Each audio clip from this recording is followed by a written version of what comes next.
Chers étudiants, chères étudiantes, bienvenue à la suite et à la fin de notre cours parce que je veux conclure en quelques minutes et parler de la formation en droit international que vous pourrez continuer de recevoir à la faculté de droit de l'Université de Montréal. Donc vous êtes, je l'espère, de fiers et de fières étudiantes, comme j'en suis un fier professeur.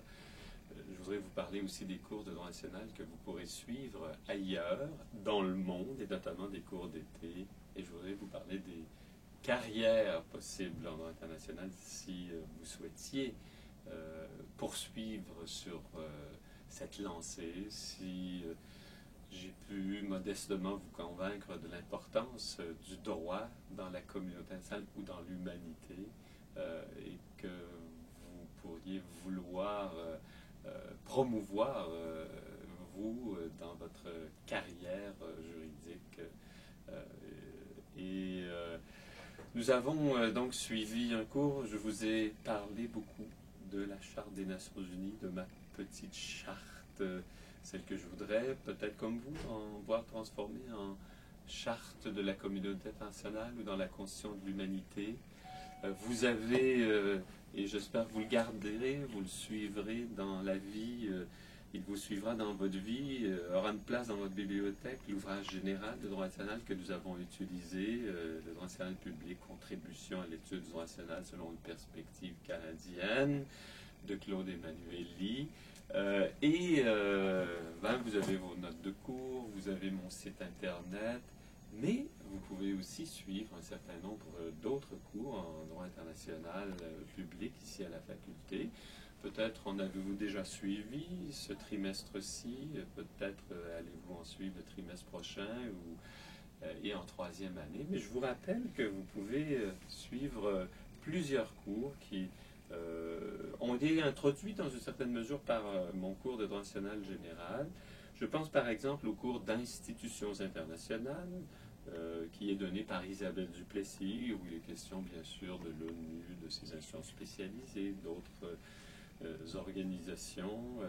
Il est question donc des sujets dérivés du droit national que sont les organisations internationales. Vous pourrez suivre le cours de droit international des droits de la personne, que moi j'ai transformé dans une certaine mesure, parce que dans mon cours de droit international des droits fondamentaux, j'ajoute un élément droit constitutionnel où je parle de l'interface entre le droit international et le droit constitutionnel en matière de droits fondamentaux. C'est le DRT 3103. Vous pourrez aussi suivre un cours de droit des transactions économiques internationales avec le professeur Daranco, c'est le 3106. Ma collègue Suzanne Lalonde fait un cours de droit national de la mer. Vous allez pouvoir y étudier de façon approfondie la Convention des Nations Unies sur le droit de la mer. Vous vous intéressez à la jurisprudence, somme toute encore modeste, du Tribunal international du droit de la mer, qui est à Hambourg. C'est le 3107. Le 3108 est un cours très couru d'Hélène Trudeau, le cours de droit national de l'environnement. Et je crois que c'est un cours qui pourrait vous intéresser, vous qui êtes une génération intéressée par l'écologie, l'environnement. Sachez que je le suis aussi, puis que nous devrions tous et toutes l'être. Et vous pouvez aussi suivre un cours de droit international avancé. En tout cas, ma collègue René-Claude Drouin donne cette année, durant cette année académique 2010-2011, un cours de droit national avancé portant sur le droit national du travail, qui est un de ses sujets d'expertise, et c'est un cours qui pourrait vous intéresser. Et Nanette Newall, notre européaniste, donne un cours de droit de l'Union européenne, et c'est un cours assez spécialisé, mais qui pourrait susciter l'intérêt de ceux et celles qui s'intéressent à cette organisation internationale tout à fait exceptionnelle qu'est l'Union européenne. Vous pouvez aussi suivre un séminaire de recherche et de rédaction en droit international. Je l'ai donné cette année. J'avais d'ailleurs choisi pour thème général l'examen périodique universel des droits fondamentaux. Donc, c'est un exercice qui vous permet d'approfondir vos habiletés de recherche et de rédaction en droit international, d'apprendre à rédiger des dissertations. Il y a un certain nombre d'autres activités, de concours, par exemple le concours Charles Rousseau, il y a des simulations des Nations Unies, il y a aussi une possibilité, je le crois, je l'espère en tout cas, de devenir un adjoint à la rédaction de la Revue québécoise de droit international. Tant de choses qui peuvent vous occuper dans les prochains mois, dans les prochaines années, pendant votre séjour en faculté ici, si vous voulez continuer à faire du droit international. Mais vous pouvez aussi faire des cours d'été en droit international. Et je vous ai préparé une liste qui sera affichée sur mon site internet, comme je le fais chaque année, des cours d'été qui se donnent aux quatre coins du monde. Le plus connu, le plus célèbre, c'est le cours de l'Académie de droit international de La Haye, qui se donne tous les étés. Il y a une session de droit international privée et une session de droit international publique. Ça dure 3 semaines. C'est un rendez-vous des jeunes du monde entier qui s'intéressent au droit international. Je l'ai déjà fait comme étudiant, comme professeur. C'est quelque chose à faire. Et c'est 3 semaines passionnantes. Je vous invite à joindre ça à un périple en Europe et un arrêt à La Haye. C'est agréable, d'autant qu'à quelques kilomètres de l'Académie de droit international qui se trouve dans l'enceinte du Palais de la Paix, là où siège la Cour nationale de justice, vous allez retrouver les plages de Schreifeningen, de belles plages de la mer du Nord, où l'eau est très froide mais très bonne, très agréable. Alors, je vous recommande de le faire. Vous pouvez, si vous êtes intéressé aux droits fondamentaux, vous rendre à Strasbourg, généralement en juillet, tout le mois de juillet, le cours spécialisé de l'Institut national des droits de l'homme porte sur les droits fondamentaux. Vous pourrez aussi, si vous êtes intéressé aux droits internationaux humanitaires, donc aux conventions de Genève, à ces protocoles additionnels, à tout ce qui gravite aujourd'hui autour de ce droit qui s'applique aux conflits armés internationaux, non internationaux. Vous connaissez un peu ce domaine. Vous pourrez assister aux cours qui se donnent à San Remo en Italie et à Genève en Suisse, à ces cours de l'Institut international de droit humanitaire. Ça a lieu généralement fin juin, devrais-je dire, mi-juillet, donc une expérience intéressante.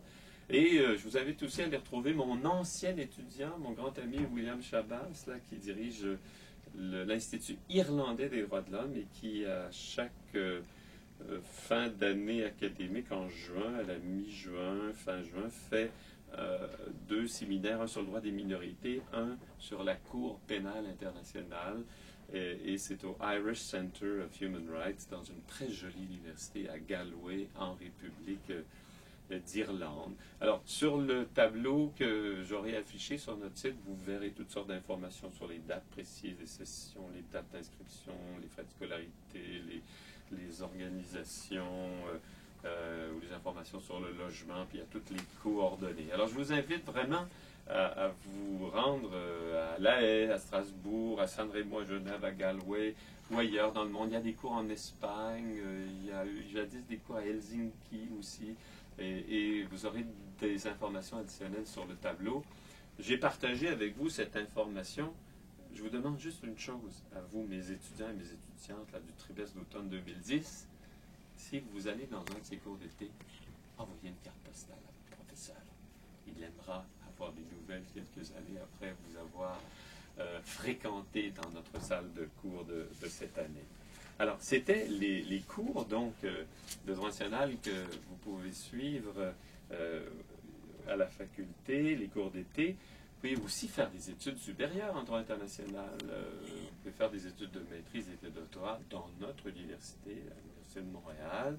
Je recommande souvent, moi, aux étudiants et aux étudiantes intéressés par le droit national à prendre l'oxygène, à aller à l'extérieur, à aller dans une autre juridiction, dans un autre pays, dans une autre université pour faire des études supérieures, peut-être surtout au doctorat, mais même à la maîtrise.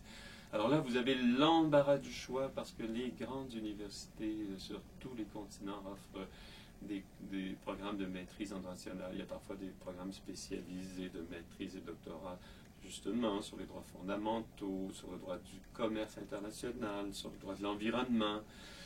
Et habituellement, je recommande aux étudiants qui ne peuvent pas trop se déplacer d'aller à McGill parce qu'il y a des programmes intéressants, mais aussi à Toronto, à University of British Columbia, UBC, ou à Halifax, à Dalhousie, qui a de bons programmes, surtout en droit de la mer, s'agissant d'Halifax. Si vous avez les moyens ou des bourses et une bonne moyenne pour avoir des bonnes bourses, ben, vous pouvez envisager d'aller à quelques centaines de kilomètres ou de miles d'ici. Harvard, c'est pas très loin. Yale, Cornell, les grandes universités américaines. Peut-être que vous préfériez vous rapprocher du centre du pouvoir à Washington, où il y a Georgetown. Vous pouvez peut-être aller sur la left coast, là, aux États-Unis, dans le pays de Schwarzenegger, là, le gouverneur, qui ne sera plus pour très longtemps, mais si vous voulez aller à UCLA, à Stanford, qui est quand même une grande université, c'est des lieux où vous allez retrouver des programmes autant de maîtrise et doctorat en droit international. Peut-être que vous voudriez traverser un océan, aller à Paris, Paris 1, Paris 2, Paris 5, Paris 10, Paris 11, vous avez des programmes de master, de doctorat en droit international. J'y suis allé, moi, à Paris, Paris 2, ça s'appelait Économie, droit et sciences sociales à l'époque, c'est maintenant Paris-Assas, mais il y a des programmes intéressants de grands professeurs de droit international en France dont vous aimeriez fréquenter les classes.